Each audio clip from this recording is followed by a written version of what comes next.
దేవుని మాట అనే కార్యక్రమానికి ప్రతి ఒక్కరిని ప్రేమపూర్వక ఆహ్వానిస్తూ ఉన్నానండి. దేవుని పట్ల ప్రతి ఒక్కరికి వందనాలు. ప్రతిరోజు ఉదయము లేవగానే మొదటి సమయము దేవునికి ఇచ్చేయండి. అంటే దేవునికి ప్రార్థించండి. ఆ రోజంతా కూడా దేవుని యొక్క ఆశీర్వాదాన్ని మనము చూడబోతున్నాం. అదేవిధంగా మీ యొక్క ప్రేయర్ రిక్వెస్ట్ ఏదైతే ఉందో కామెంట్ రూపంలో తెలియచేయండి. దేవుడు మన కొరకు సిద్ధపరిచిన శ్రేష్టమైన వాగ్దానం చూద్దామండి. 89వ కీర్తన 21వ వచనము. నా చేయి ఎడతెగక అతనికి తోడైయుండును, నా బాహుబలము అతన్ని బలపరుచును. ఆమేన్. దేవుడు రోజు మనతో మాట్లాడుచున్న మంచి మాట, నా చేయి ఎడతెగక తోడై ఉండును. ఆమేన్. దేవుడు ఈరోజు నాతో మాట్లాడుతున్నారు. అమ్మ, నా చెయ్యి ఎడతెగక నీకు తోడయుండును. నా కుమారుడా, నా చెయ్యి ఎడతెగక నీకు తోడయుండును. అంటే ఎడతెగక ఎప్పుడూ కూడా నీతోనే ఉంటుంది అని దేవుడు సెలవిస్తున్నారు. ఆయన బాహుబలము తగ్గలేదు అని దేవుడు సెలవిస్తున్నారు. నా బాహుబలము నీకు తోడుగా ఉంది కాబట్టి నేను నిన్ను బలపరుస్తూ ఉన్నాను.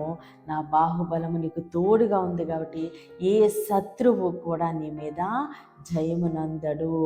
ఏ శత్రు పోరాటం అంటే అవనుండి, అది అనారోగ్యము కానీ, అప్పులు కానీ, ఎలాంటి పరిస్థితులు అయినప్పటికీ కూడా జయము పొందవు అని దేవుడు సెలవిస్తూ ఉన్నారు.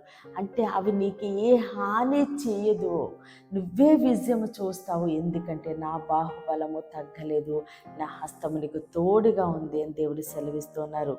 కాబట్టి దేవుడు ఆయన చెయ్యి మనకి తోడుగా ఉంచి, ఆయన బాహుబలము చేత మనల్ని నడిపిస్తూ, మనల్ని బలపరుస్తూ, శత్రువు మీద, శత్రు పోరాటం మీద మనకి జయాన్ని ఇస్తూ ఉండగా సమస్త ఘనత, మహిమ, ప్రభావాలు మనము దేవునికి చెల్లిందామండి. ఈ కొద్ది మాటలు దేవుడు మన వెనుకల్లో దీవించి ఆశీర్వదించునుగాక. ఆమేన్. ప్రేయర్ చేసుకుందామండి. అందరూ కన్నులు మూసుకుని ప్రేయర్లు ఏకీభవించండి.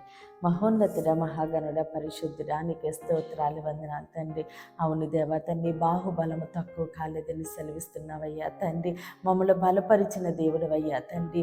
అయ్యా, నీ హస్తం మాకు తోడుగా ఉంచి తండ్రి మమ్మల్ని నడిపిస్తున్నందుకు వందనాలు దేవా తండ్రి. శత్రు పోరాటం మీద మాకు జయాన్ని ఇచ్చినందుకు వందనాలు తండ్రి. వాగ్దానాన్ని మా జీవితాల్లో యేసు నామములనే నెరవేర్పు దయచేయండి తండ్రి. యెరూషలేముకి యేసు నామములనే క్షేమము దయచేయండి. దైవజనులు దీవించి ఆశీర్వదించి తండ్రి మంచి ఆరోగ్యం దయచేయండి తండ్రి. మందిరాలు దయచేయండి తండ్రి. సంఘ సరిహద్దులు విశాలపరచండి. దేవానికి స్తోత్రములు తండ్రి. అలానే తండ్రి, ఈరోజు పుట్టినరోజు, పెళ్లి రోజు జరుపుకున్న ప్రతి ఒక్కరికి సంవత్సరం ఒక ఆశీర్వాదకరముగా ఉండును గాక. ఉద్యోగాలు లేని బిడ్డలకి యేసునామములో ఉద్యోగాలు దయచేయమని యేసుక్రీస్తు అతి పరిశుద్ధ నామమున బ్రతిమాలి వేడుకుంటున్నాం మా తండ్రి. ఆమేన్, ఆమేన్, ఆమేన్. దేవుడు మిమ్మల్ని, మీ కుటుంబాన్ని దీవించి ఆశీర్వదించును గాక. ఆమేన్. విడుదలిచ్చు మాట, స్వస్థపరచు మాట,